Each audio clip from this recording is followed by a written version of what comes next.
Menteri Pemuda dan Olahraga Zainuddin Amali akan membangun training camp atau tempat latihan terpusat bagi para atlet dari berbagai cabang olahraga. Ini guna mempersiapkan para atlet menuju Olimpiade mendatang. Hal tersebut disampaikan Menpora saat dialog produktif pada Rabu siang secara virtual.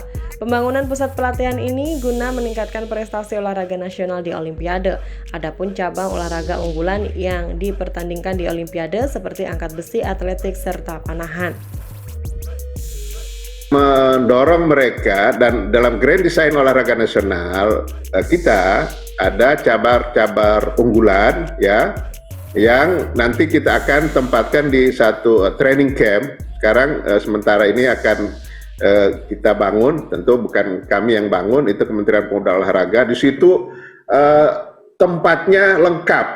Kalau sekarang ini kan pelatnasnya masih terpisah-pisah di sana sini. Ini semuanya ada tempat menginap untuk atlet, untuk pelatih, untuk sport science. Kami kebetulan punya tempat di Cibubur, ya, Rumah Sakit Olahraga Nasional. Akan saya robah itu menjadi sport science. Kita meniru negara-negara yang sudah sangat maju. Di situ ada psikolognya, di situ ada ahli gizinya. Kemudian sekolah mereka juga kita perhatikan bagi yang masih sekolah. Dan berbagai hal, berbagai kebutuhan mereka sehingga mereka fokus untuk latihan.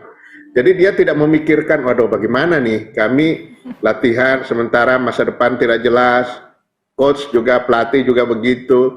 Jadi mulai dari fisik, taktik, strategi, dan mental, itu semua kita akan lengkapi itu supaya mereka juga siap secara fisik, siap secara mental. Satu catatan Melissa, di Olimpiade Tokyo itu pengaruh mental luar biasa,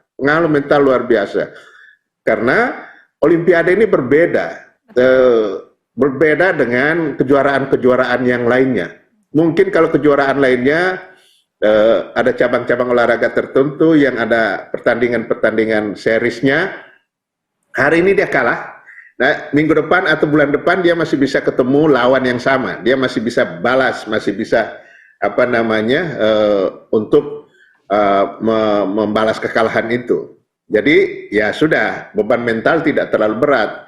Tetapi di Olimpiade dia baru bisa ketemu 4 tahun lagi. Kalau dia lolos kualifikasi, kalau dia bisa bertanding, kalau lawan yang mengalahkan dia itu masih main lagi atau masih bertanding lagi. Jadi tekanan di Olimpiade itu secara mental, ini juga diskusi saya dengan para profesor keolahragaan, itu jauh lebih berat, jauh lebih besar ketimbang kejuaraan-kejuaraan lainnya, baik itu multi event maupun single event. Nah, kita persiapkan itu sekarang dengan pelajaran dari Tokyo ini. Kita akan mengawal sejak kualifikasi. Khusus untuk cabang olahraga bulu tangkis, semua sarana sudah cukup lengkap sehingga hanya perlu beberapa perbaikan. Tempat latihan terpusat tersebut akan dibangun dengan fasilitas lengkap seperti tempat penginapan, trek jogging, serta berbagai macam fasilitas yang mengedepankan sport science.